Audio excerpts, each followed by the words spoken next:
good webinar to you know, as a first timer. Just a couple of house rules, as always. Very happy for you all to have your video switched on, but if you could just mute your microphones so that all the focus can go to our speaker this evening. I'm just letting more people in from the waiting room, so do just bear with me.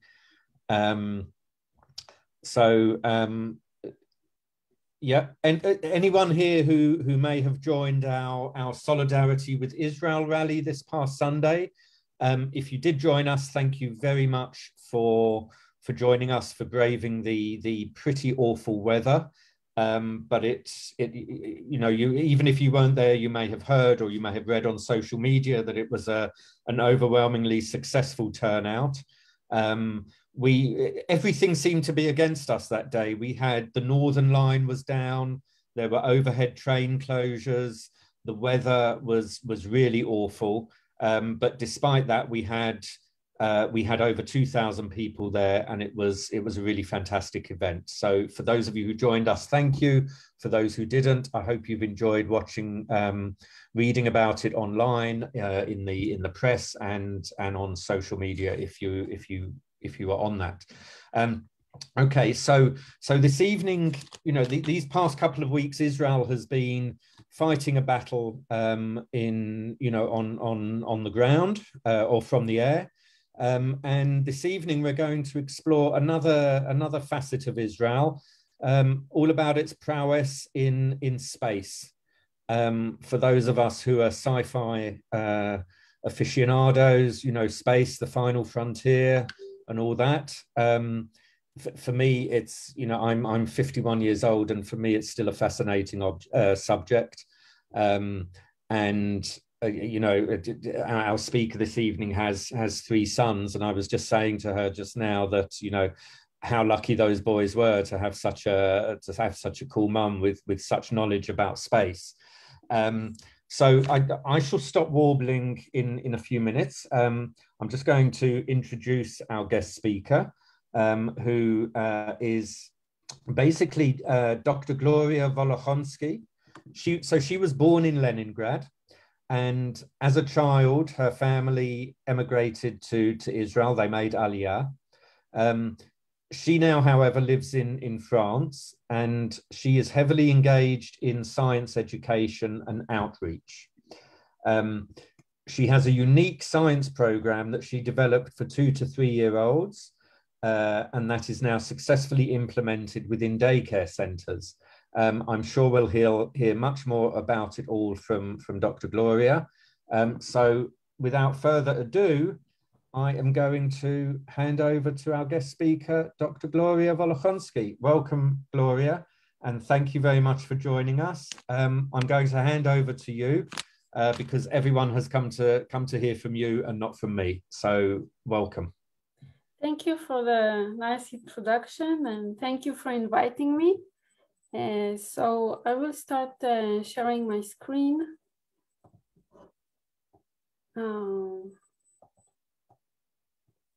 Okay, so we will talk today about Israel as a spacefaring nation. And just before we start, I want to tell you a little bit about my pathway in life and what I've done so far.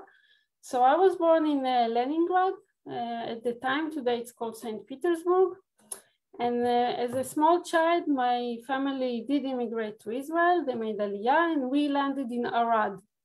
And as you can see from the picture, Arad is very much different than St. Petersburg. I guess it was a big shock to my parents. I was really too little to notice it, but in any case, after Arad, the family moved to Tiberias, and that's where I grew up. And then after about 10 years that we lived in Israel, the family moved to Munich. So again, it's a cultural shock. It's very different from Tiberias. And in Munich, I spent my high school years. And when I was 18, I came back to Tiberias. From there, I moved to Tel Aviv, where I did my biochemistry degree. I have a second degree in biochemistry. And my PhD is from the Weizmann Institute of Science, where I worked on molecular genetics, exploring embryonic development of multicellular organisms. And then for my postdoc, I moved to Strasbourg. And in Strasbourg, I worked for about 7 years on Anopheles mosquitoes and how they transmit malaria. After some time, I discovered that just about 10 minutes from my house, there is the International Space University. And as Steve mentioned, I have 3 boys, and it was a very, very cool discovery for the whole family. So I decided to do a second degree in space studies. It's actually a program where you can study for 1 year, and you get to discover all the different aspects of space. It's a very broad education, not very deep, but you get to discover really everything that is to do with space. It's very, very multidisciplinary and very multicultural as well. So you get many students from different parts of the world. And now I have a degree in space studies. So I will start to introduce you a little bit to space before we start to really talk about Israel. So if we think about space, it's actually not very far away from us. So if we have the highest mountain, it's about 9 kilometers high, and planes travel at 12-kilometer height. We have weather balloons at 50 kilometers, and space starts just 100 kilometers away from Earth. So it's really not very, very far. So if you're, for example, in London, it would be like the distance to Dover or something like that. So if you look at it to scale, if you look at the radius of the Earth and the distance from the middle of the Earth to the surface, this drawing is to scale. 100 kilometers is very, very little. You can see that our atmosphere is actually very, very thin and very, very fragile. So 100 kilometers is not a big distance, but it's still very difficult for us to get to space. And the force that keeps us on Earth actually is the force of gravity. We all know that between any 2 objects, you will have a certain force, the force of attraction, force of gravity. And this force depends on several elements, like the distance between the 2 objects. It will depend on the mass of the 2 objects. So if you take, for example, our massive Earth, which has a very, very big mass, and the distance is the radius to the center of the Earth. If you add another 400 kilometers to this distance, it's really not a lot to add. So the force of gravity just 400 kilometers from Earth is about 90% of the gravity on Earth. So it's not that if we move away to space, we lose the force of gravity. The force of gravity is still there and still very, very strong. So to overcome the force of gravity, we need to reach a certain minimal velocity.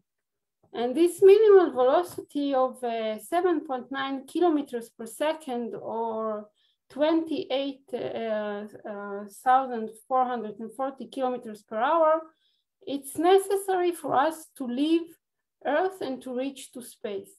If we fail to reach this velocity, usually a disaster will happen and we'll come crashing back to Earth. This often happens in unsuccessful launches like that. So how do we move around in space? If we look at the way we move on Earth, in water or in the air, we use often propellers, engines with propellers that push water or air backwards, and our vessel will go forward. Now this in space is not possible because there is nothing to push. You only have emptiness in space. So a different physical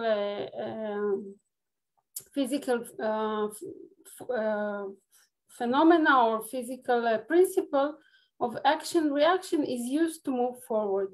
So for every action that we do, we have a reaction that goes in the other way. So if we push, for example, against the wall will push with the same force against us. This guy that you see here, he's throwing something in one direction and he's moving back in the other direction. That here happens because he's on wheels and he has very little friction. In reality, if you do that standing, you will not really go backwards because of friction. But this is exactly the same principle by which rockets go up into space and move in space. This happens when the rocket ejects enormous amounts of hot gas in one direction, the rocket moves in an opposite direction. So the way to move forward is to push gas downwards. This is how rockets launch. So a little bit of history. The first object in space was Sputnik One. And Sputnik One was a little metal ball with 4 antennas. It was weighing 86 kilograms. And you can appreciate the rocket, the huge rocket that was necessary to bring it to space. Even though it was very light, you need a lot of power to get to this initial velocity or minimal velocity to escape to space. And Sputnik stayed 21 days in space in a height that varied between 200 and 900 kilometers. So what Sputnik did when it was released in space, it was placed on the top of the rocket. And then when the rocket reached space, it was open and Sputnik was released. So what Sputnik did in space was to go beep. It was just beeping all the time. And every person who had a radio could listen to this beep. You can actually hear Sputnik going around Earth for 21 days. The first human in space was Yuri Gagarin, again a Russian. This is the rocket that launched him in 1961. And he reached the height of 320 kilometers. So by definition, he was in space more than 100 kilometers. And this is his capsule. Of course, the rocket is only used to bring him to space. Once the fuel is finished in the rocket releases the capsule and the capsule turns around in space without the rocket. And after 1 hour and 48 minutes, the capsule came down, and you can appreciate how burnt this capsule is. So going back through the atmosphere was really a lot of wear and tear on this capsule. It was actually so badly burned that Yuri had to jump out of the capsule just before the landing, and he landed nearby with his parachute. You can also see that he reached a velocity of 6,300 kilometers per hour, which is less than the minimal velocity we mentioned before. And this is the reason why he came back. So he didn't stay in space because his velocity was not high enough. He made a turn around space and then he came back.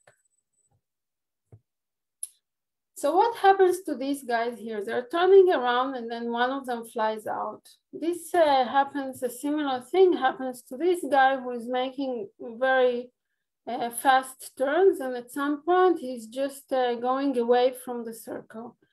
It's the same thing that happens when you're driving your car, for example, and you're making a sharp turn. You feel the force that is pushing you to the direction outside of the middle of the turn.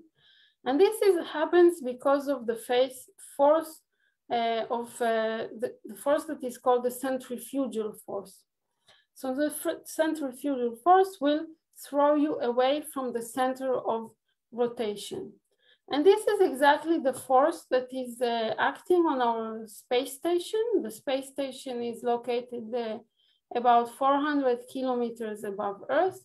So on one hand, you have a force of gravity that is acting on the space station, a very important force of gravity, 90% of what we have here. On the other hand, you have the force of the centrifugal force, because the the space station is turning around Earth. And as a result, the forces even out, the force is zero. And what you get is actually a feeling of weightlessness. So the astronauts on the space station, they feel weightless, not because they are far away from Earth and there is no gravity there, but because they're turning around Earth. If the space station were to stop, for example, it will come directly back to Earth, crashing. And that happens sometimes to space stations, as we know. So let's look what satellites are around us. We said that, okay, the radius of Earth is about 6,400 kilometers. At the height of 400 kilometers, we have our space station and we have a space telescope. This is called low Earth orbit. We also have some imaging satellites on this in this height. A little further away, at 20,000 kilometers, we have our GPS satellites. GPS satellites are the satellites that talk to your phone, for example, when you are looking on Google Maps where you are, and you get a location of where your phone is. The phone is actually connecting with at least 4 satellites to get the precise location of where you are on Earth. And this works by synchronizing clocks and asking the satellite about its position and the time it took for the signal to reach between your phone and the satellite. So amazingly, your phone is talking to an object that is 20,000 kilometers away. A bit higher up in the sky, 38,000 kilometers above Earth, you have the television satellites and the weather satellites. These satellites are geostationary, which means that they rotate around Earth at the same speed as the Earth rotates itself. So they're always above the same point on Earth. So it makes sense, for example, if the UK wants to have satellite TV, it makes sense that this satellite is always above the UK and is not disappearing because of the rotation of the satellite and the rotation of the Earth. Same way, if a country invests in a weather satellite, it makes sense for the weather satellite to be just above that country. So geostationary satellites are all above the equator, but they are seeing the countries that are that send them in a way that they can cover the area of interest for this satellite. So all this activity in space creates a lot of space debris, and you have parts of rockets, because until recently all rockets were actually you could only use them one time, and then they would be staying in space as pieces of metal without any fuel and just rotating around Earth. You have old satellites that are not useful anymore. You have pieces of satellites that crashed. We had several crashes, satellites that exploded into millions of pieces, and they are all continuing to rotate around Earth. You have a lot of junk that is just flowing out there, and this is something really that we created. We created all this space debris. And this space debris can be actually very, very dangerous for working satellites. So in this image, you see this little ball with a diameter of about 1 centimeter. And you can see the damage that it has done when it hit this metal plate. And it's a very thick metal plate. But at the speed that these objects and this space debris are moving around Earth, the speeds are enormous. It's about 30,000 kilometers per hour. The damage is very, very big. Even from such a small little ball, you can have a huge crater in your satellite. So it can be a disaster, for example, for the space station if something like that hits it. So actually the space station is doing a lot of maneuvers to avoid space debris. And NASA has a database for tracking all these pieces which are bigger than 1 centimeter. There is a database and NASA knows exactly which piece is where at any given time. And they can warn the space station or they can warn satellites to move, to change their trajectory a little bit in order to avoid space debris. So the International Space Station, it was started, the one that we have now, we started to build it in 1998. And it's supposed to go on until 2026. It's a really true collaboration. It's the true international station. You have the Europeans who are involved. You have the Russians. You have the Canadians and Japan. And the interesting thing is that the space station is just above the earthly politics. So the Russian cosmonaut will continue to collaborate and work with the American astronaut, no matter what happens on Earth. So even if there is today a lot of tension between Russia and America, it will never affect the way the work on the space station is done. And the space station is, as I said, rotating at a height of 400 kilometers above Earth. And it's making a round around Earth every 90 minutes. So you have 16 times a day, they have sunrise and sunshine. That is, it's very, very fast and it's going around Earth. And because Earth is rotating at the same time, they go above a different place each time. So we have on the space station about 6 astronauts, more give or take, sometimes a bit more at any given time. And there is continuous human presence on the International Space Station since 2000. So for the last 21 years, there have always been a few people who are not on Earth, who are on the space station. So it's obviously astronauts who work on the space station. So how do you become an astronaut? What do you need to do if you decide to be an astronaut?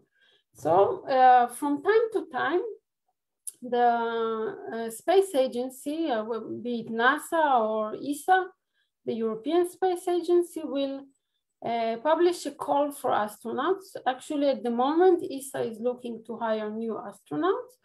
So the first phase is a registration phase. You have about 10,000 applications.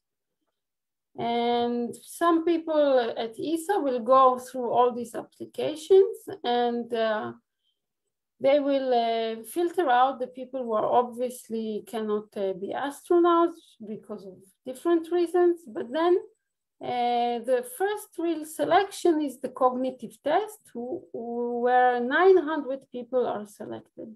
So 900 people will pass this test. It's a kind of similar to an IQ test to see how a person's mind is working and how they can solve problems.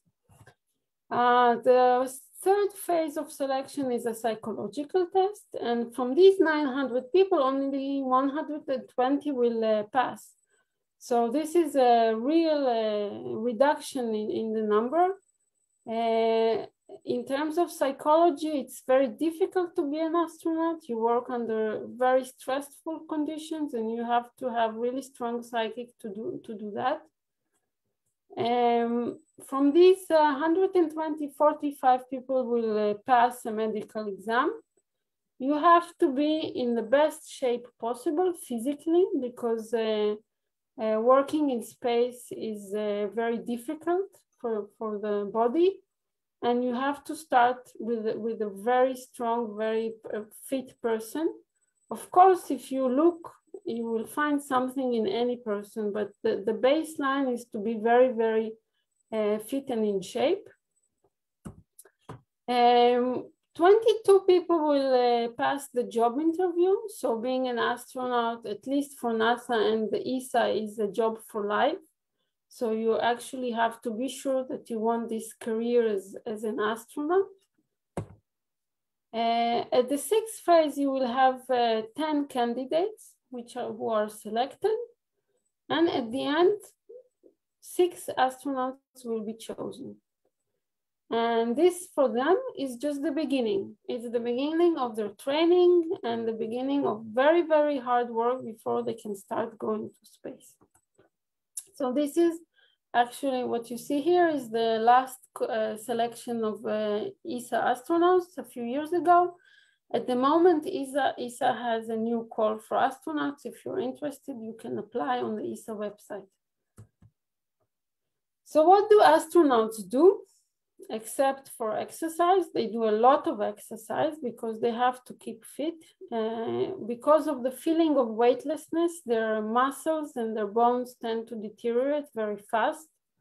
So a lot of exercise devices like this one were developed where you can have an artificial kind of force that you need to go against. You can see this astronaut is running and he's held down by a very tight spring so that his muscles will actually have to work in order to run. Apart from exercise, the astronauts do a lot of scientific research. They do physics, they do biology, they do medicine. They do a lot of tests on themselves.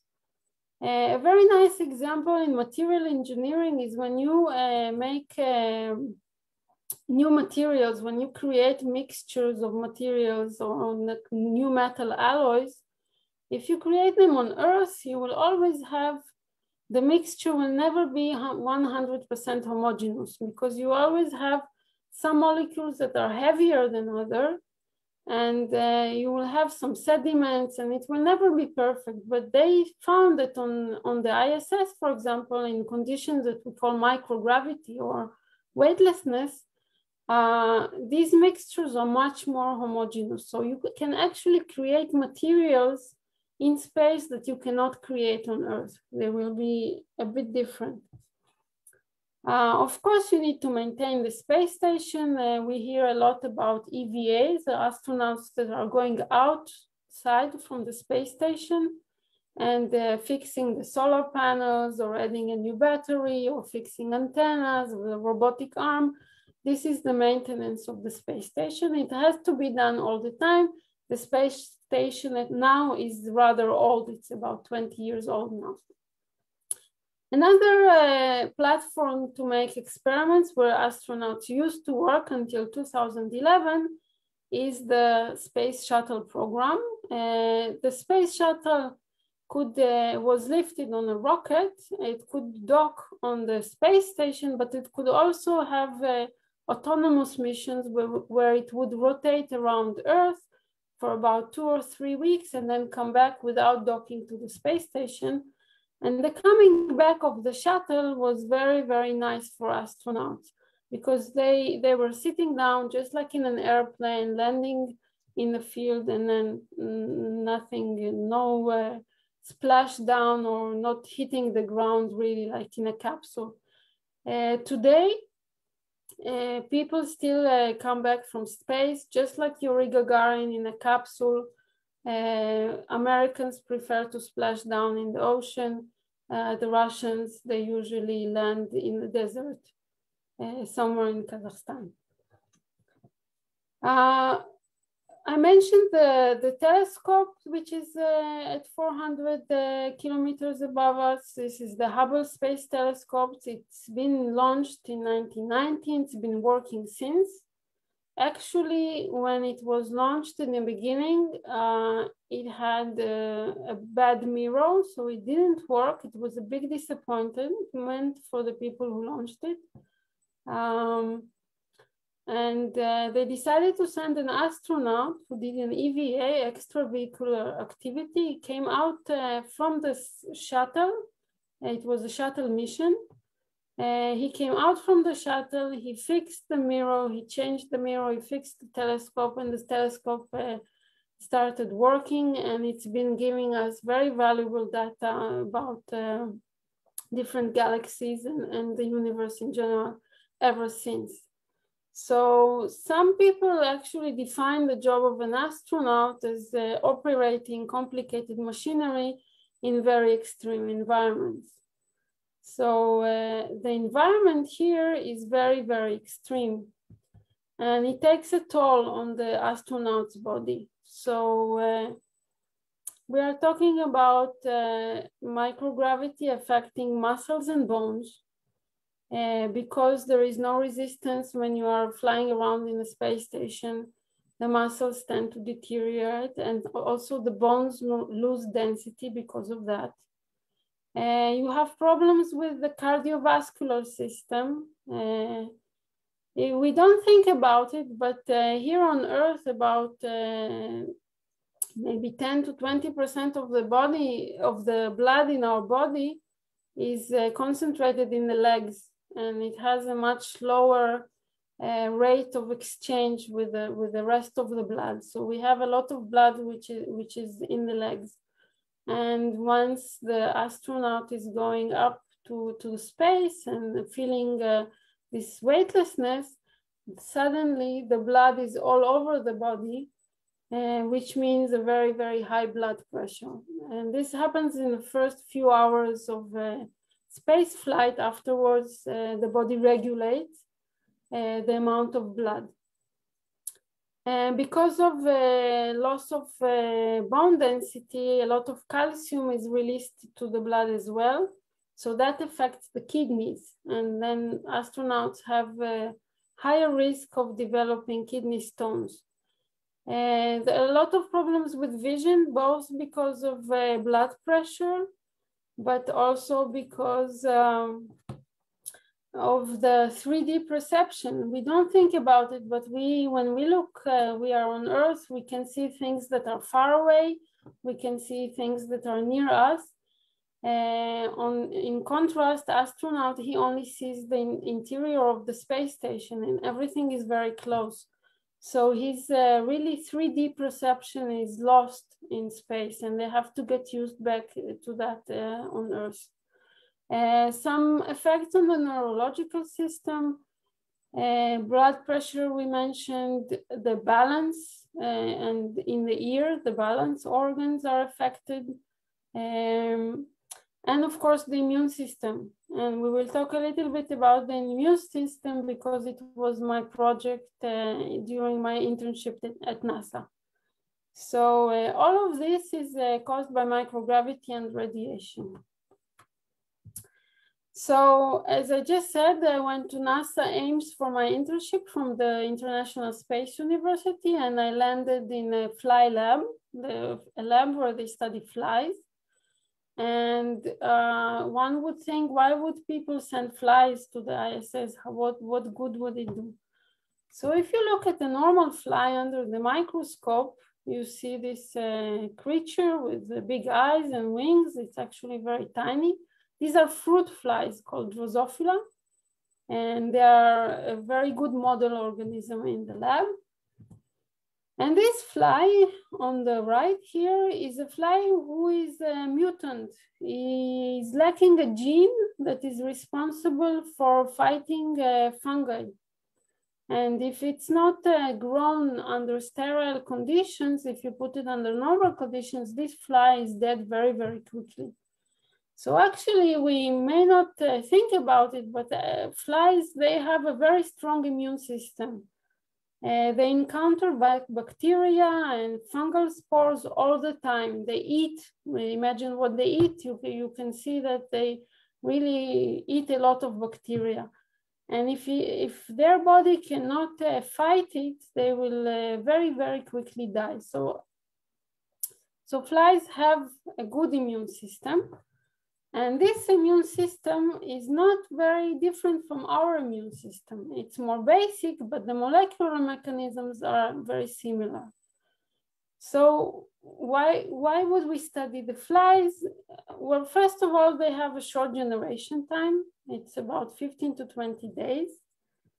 They have a large progeny. So a fly can lay about 200 eggs or so. They're very well genetically characterized. Their genome is fully sequenced, and we can use mutants to study molecular mechanisms. And actually, fly organs have parallels in humans, or vice versa. Humans have parallel organs in flies. All this together with the fact that they have an immune system, makes them a good model to study immunity in space. If an astronaut is feeling unwell, he will complain that he has a fever to the doctor, but fly cannot complain, and so we need to devise some ways to test their immune system. So one way is to map their gene expression. So as in multicellular organisms like flies or humans, each cell contains all the genes to make all the proteins of the body, but not all genes are expressed. So gene expression is a very good tool to see if some things change. If you have stress, your genes expression will change. This is something that we can monitor. We can look at survival curves. How long will the fly live? We can look at reaction to pathogens. So if a fly is resistant to pathogen in one condition, it may not be resistant in another condition. So these are all assays that are helping us to understand how a fly feels. So our problem is, how can we grow flies in space? So in the lab, flies are grown in a tube. The brown stuff you see here is the food of the fly. And then you have a piece of cotton, so they just don't escape. The problem is, in space, if you just put the flies in a tube, the astronauts cannot remove adult flies. And what happens is you get a mix of generations. So when you analyze your flies, you have flies that were brought from Earth, you have flies that were born in space, you have younger flies, older flies. This is a problem for research. The first mission to fly Drosophila flies to space used this device. Again, there is no separation of generation, as well as in the second and third missions. NASA used tubes similar to tubes in the lab, and the flies were not separated by generation, which made the results more difficult to interpret. So what I was working on was a new device where you can put the flies in a chamber and then let them pass to a different chamber each time. This was done automatically. And at the end of the day, you will have flies who are separated by generation. So you can have really a clean generation of flies that were born in space. So our job was to test this device on Earth before launch. We had some software issues, which was okay, and they were fixed. We had an issue, for example, with the cylinder door, which was not closing. And we had to perform fixation. Fixation in biology means that you take the flies that you have and you put them in a liquid, and then these flies will be analyzed in the lab once they come back to Earth. So it's a chemical fixation of just taking a cylinder and putting it in liquid. So, for example, if we take the cylinder from this device and we put it in liquid, you can see here that you have bubbles coming out. And these bubbles, they come out because we are on Earth. If we do the same thing in space, the bubbles will not come out because they have no reason to. And this would be really very bad for the experiment because the flies inside the cylinder will not be fixed.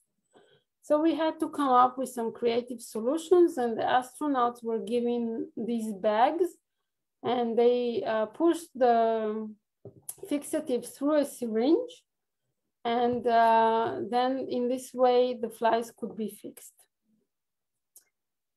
So now that we know all that, we can start to talk about space activity in Israel. So in Israel, the driving force is security, of course. The second driving force for the space activity was education and science. And the third one is now business. So let's start to talk about security. Actually, it all started with Iraq building a nuclear plant in 1975. The progress of work was monitored by Israel using satellite imaging from foreign countries, from the US, for example. And since Iraq was making a lot of threats against Israel in 1991, Israel decided to destroy this nuclear plant by using American F-16 flight jets. So the Americans were very angry with Israel, and Israel actually at this point realized that they have to have their own imaging satellites and their own way to monitor stuff that is going on around them. And in order to have their own satellites, they needed to develop launch capability. So a Shavit rocket was developed in Israel, and it's capable to bring about 300 kilograms to low Earth orbit. So if we have small imaging satellites, we can actually bring them to space. Very interestingly, you know that our Earth is rotating on its axis, and if a normal nation is like France, for example, is launching a satellite, it will launch together with the movement of the Earth. So you gain speed by going in the same direction. Israel, on the other hand, has unfriendly countries to the east of it, so they cannot launch to the east, and it's the only country in the world that is launching in the other way, in the other direction, opposite to the rotation of Earth. So now they need more energy to overcome the rotation of Earth and get into space, which means that they can carry less weight to space. So 380 kilos is the amount of weight they can carry. So when we're talking about imaging satellites, we need to keep in mind that the imaging satellite, it can only see a very small piece of Earth, and the Earth is rotating. So every time the satellite goes around Earth, it will come up above a different place. So you need to actually have several satellites in order to have a good coverage in a good time. So Israel has developed and launched 11 satellites from the OFEC series. These are imaging satellites, and they were launched by Shavit rocket, so that Israel would have no explaining to do to other countries. If you launch from another country, you have to really say what you're launching and for what purpose. There are 7 Amos series of communication satellites. These were not launched by Shavit, they're very heavy. These are the TV satellites. If you know, there is a company called Yes in Israel, and they work with these satellites. Eros is also, there are 2 Eros satellites, also not launched by Shavit, but by other countries. And there are imaging satellites with Eros B, has an amazing image resolution of 70 centimeters. Duchifat satellites are student satellites, high school students. They do radio. One of them has radio, is a radio satellite. Another one is doing atmospheric studies, and the third one is doing the imaging. So these are the Israeli satellites we have here. And in the terms of education and science, Ilan Ramon was the first Israeli astronaut. He was launched in a mission with a space shuttle in 2003. Very sadly, the mission on its way back, the shuttle exploded, and Ilan and his crew were killed and never made it back to Earth. So his wife, I'm sorry, this is Ilan's patch. He's the first Israeli astronaut. He wore this patch when he flew. And you can see the symbolism here. You can see a lot of things that he drew. You can see the Bible, you can see the Israeli flag, you can see Kinor David, a dove, some stars, two shofars, very, very symbolic.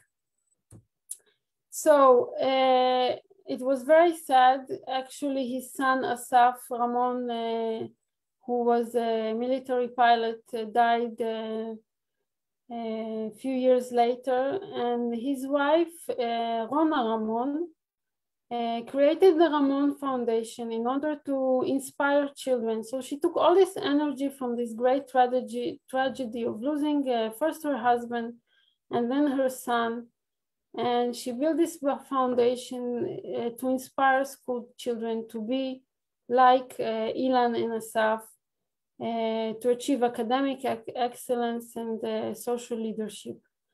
So there are several programs for the Ramon Foundation.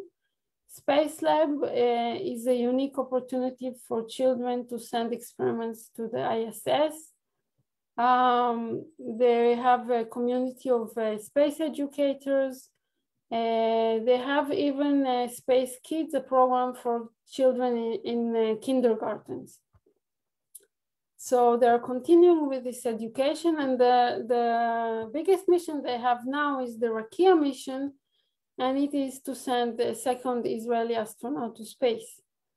He will perform about 44 different experiments proposed both by students and by companies, and he will give lessons to space. This is a private mission, so he's not a national astronaut like Ilan, but he's a private astronaut, and an agreement with SpaceX is already signed to send him to space. So question is, why stop at ISS? We can go to the moon. Berashit in 2019 was a mission to the moon.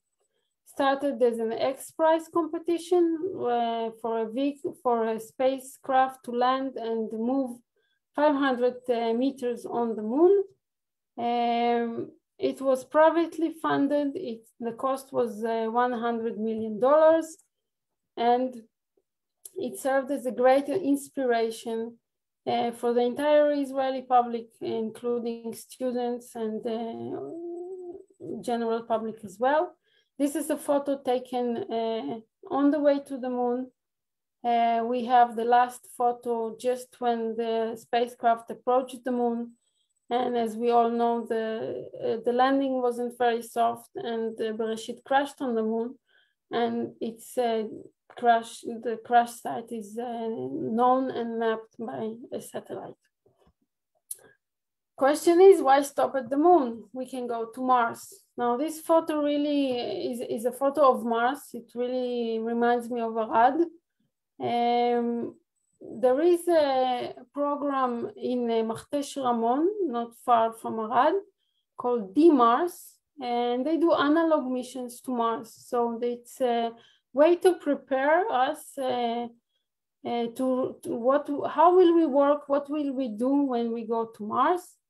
They take people live there for several weeks without external contact. They learn how to collect soil samples, how to analyze them, how to be in confinement, how to live only with their suits on.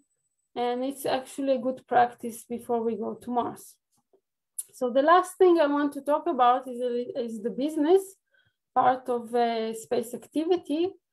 And we are now in an era which is called New Space, and this came with reusable rockets by SpaceX, which really reduced prices of launch. So now it's much easier to launch something to space. It costs much less. We have also at the same time a reduction in satellite size. So if you can see here, this is a person of about almost 2 meters. Ancient satellites, big satellites, were very, very big and very, very heavy.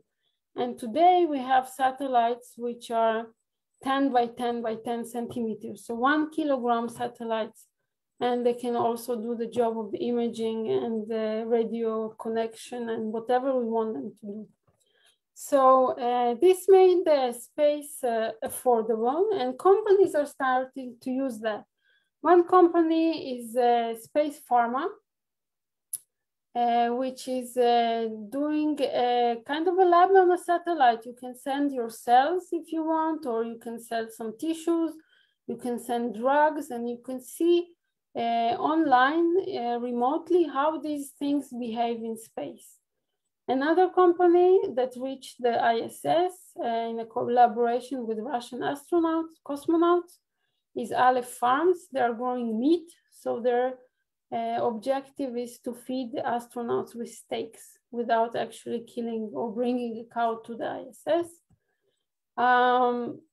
Another example is the STEMRAD, who are doing radiation protection and creating suits for astronauts that will protect them from radiation. This will be very important for missions to Mars, for example. And the last company I want to discuss is Effective Space, which are doing prolonging life of satellites. Actually, they invented a satellite that has fuel and can attach to other satellites which are not working anymore because they don't have any more power. And they give power to satellites. This is a very good way to fight the enormous amount of space debris, because instead of launching another satellite, you can prolong an old satellite's life and it will function for another 5 or 10 years. Then you have a little less space debris in space. Other startups are on the way. And I think I will finish here and summarize just that what we talked about. I just gave you an introduction to space. Where is space? What is space? What are people doing in space? And what satellites we have in space? We talked about Israel's activity, developing launch capabilities, education science, and new space in Israel. I know I went a little faster at the end, but I guess I have 3 more minutes. I'm happy to take questions for as long as necessary. And I just want you to leave this talk with the feeling that regardless your profession, whatever you do, whether you are an artist or an architect or a lawyer or a scientist or an engineer, of course, if you're passionate about space, you can always find a job in the sector. You can join the team and join this effort of humanity to understand our world and maybe someday leave our planet and go to other planets as well. So I thank you for your attention. And if you have questions, I'm happy to take. Hey, thank you, Gloria. That was it was certainly a very fascinating presentation. What I found most interesting is the relative proximity of space to the Earth's atmosphere. I mean, I personally, earlier this month, I did a sky jump, and that was from 15,000 feet. So that was about 5 kilometers. Mm-hmm. And I thoroughly enjoyed it. And we did a free fall for 60 seconds. So I can only imagine what it is to go up into space. Absolutely fascinating. I've got quite a few questions here. I'll do my best to get through them. Firstly, whilst it's in my mind, you touched briefly on the Berashit moon landing craft. So my question will be twofold. Firstly, some of the audience may know this, but where was the launching site in Israel? And also, it was taken to the US, I think. Ah, okay. It yes, you're right. Yes, okay. And what efforts are underway? You know, we have read about another attempt. Yes. If you could just quickly detail what efforts there are to try and get onto the moon. Yes. So there is Berashit time, Berashit 2 that is planned now, and it's going to be a purely educational project. So students will plan experiments. They are planning to build a rover that will go outside from this spacecraft and will maybe go inside a cave or explore the terrain. So it's not definite yet, but they are thinking of making it really a very educational project. Right.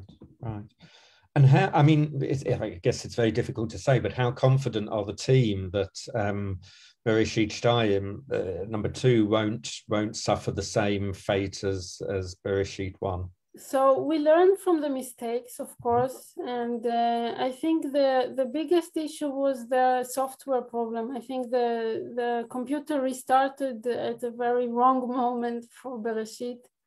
And that was actually the reason for lack of communication and crash at the end. Right. Okay, well, please God, it will succeed when they do it. A question here, and I'm sure all of us have suffered from it from time to time, especially when we've perhaps gone walking or climbing up in mountains, altitude sickness. What happens to blood oxygen and hemoglobin levels?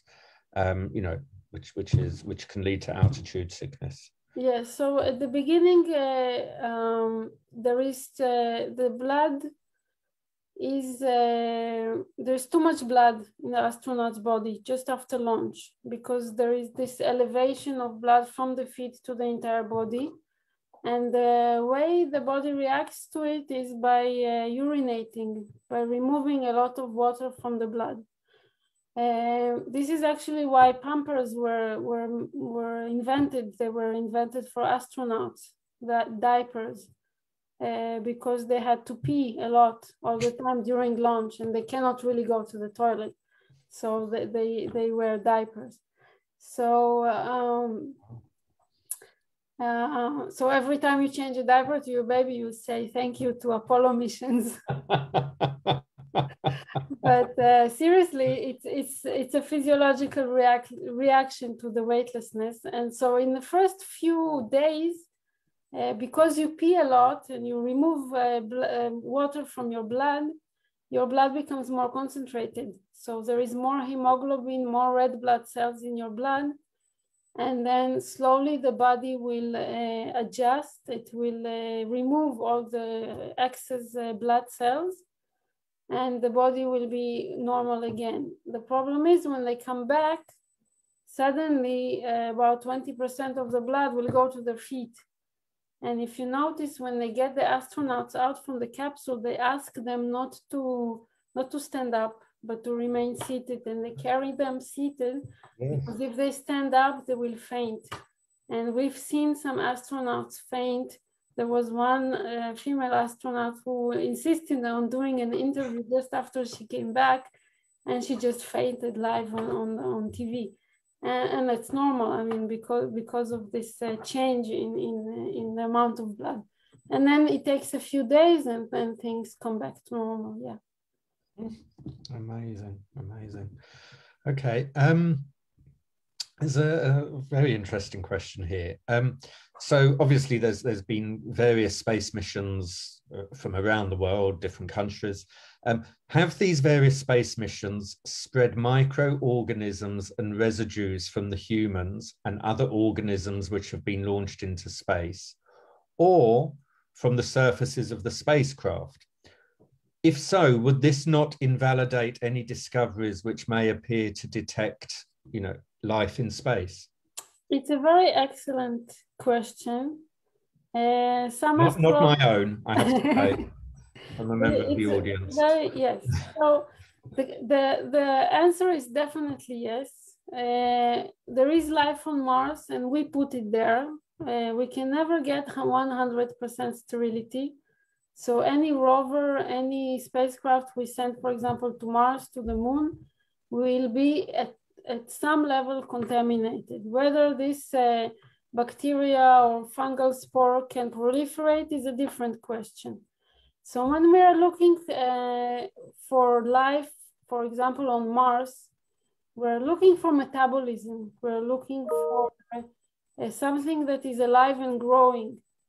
If we find some remains of bacteria, we can always trace it back to us.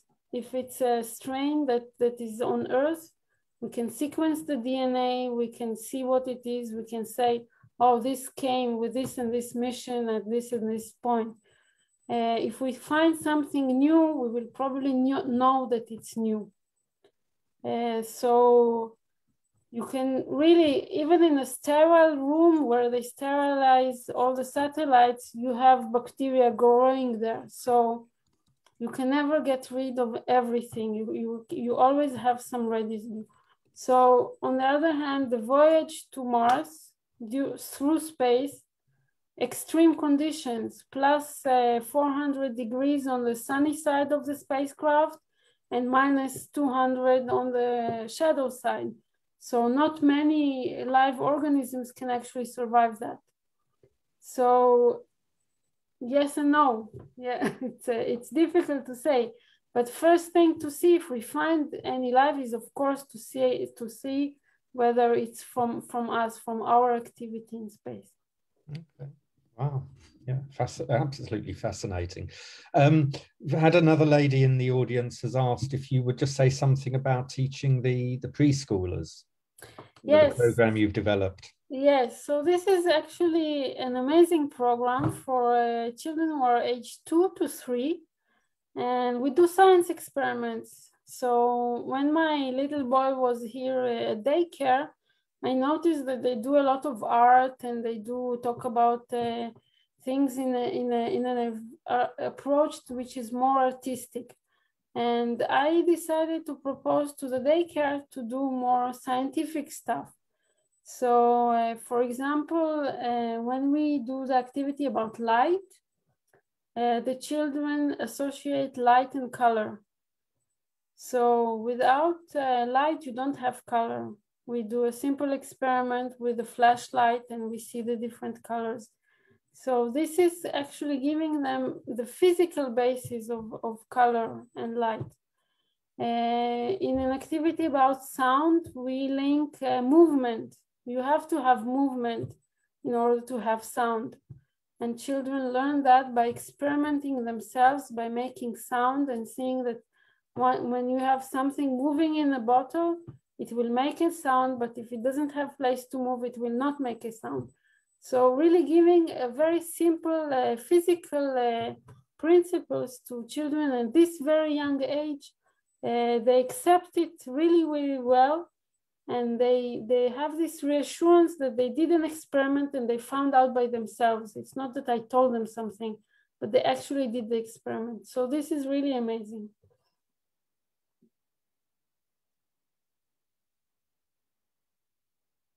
I'm on mute. I made that that very typical Zoom faux pas of speaking whilst I'm on mute. Let's just see here. There was another question that came through. Sorry, just bear with me for a second. So someone here asked earlier, why are there such dire health-related problems in low gravity space? Well, if you imagine your body, we developed on Earth with a certain gravity force, and this is how we live. Our muscles, our bones, our entire organism is adapted to that. We've all seen for example, the photos of blobfish. You know, that you take from the deep ocean. So under deep ocean at a very, very high pressure, they look normal, like normal fish. But if they come to the surface, they look terrible. So it's a very big difference. And so if you think about it, our organism is used to being in 1G. And when you're up there in 0G, not 0G, but the weightlessness microgravity, your muscles don't need to have this effort of keeping you upright all the time as they do at 1G. Your bones also work with the muscles.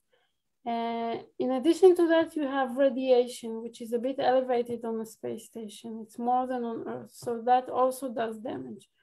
Being in a closed environment for 6 months, so we were all confined now for the last year, but we could leave our house. We could look out the window. The stress of just going up there, the launch itself. The launch is probably if we talk about the sound that the launch makes, I think it's one of the loudest sounds that it's louder than a volcano. I mean, it's enormous. The shaking, the stress of the launch is enormous. Stress, of course, it's affecting all the body systems. It's affecting immunity. It's affecting a lot of things. So yeah, so it's not good for our body to be in space in any way. Yeah, for sure. And just one final question. I'm sure I read recently, if I'm not mistaken, that Israel is it going up to do a program in the International Space Station? So that's the later this year, or that's what you mentioned. Yeah, Rakia Mission will go to the space station as a private astronaut and privately funded, and he will do teaching and science experiments. Right. And you mentioned that, can you sign up for that, or you can... What I mentioned is the call for astronauts from ESA, from the European Space Agency. They're looking to hire astronauts, so... Okay, right. So, okay, and then we've just literally had one final question. How do you assess the potential contribution of Israel to the missions to Mars in the next decade? Israel is famous as the startup nation with incredible innovation, especially in nanotechnology for faster, lighter satellites on deep space missions. So I don't have enough data to answer this question. I'm sure that people are working there. I know, for example, for the moon mission, there is a talk about building a village on the moon. I know there are startups, Israeli startups, that are trying to be there ahead of time.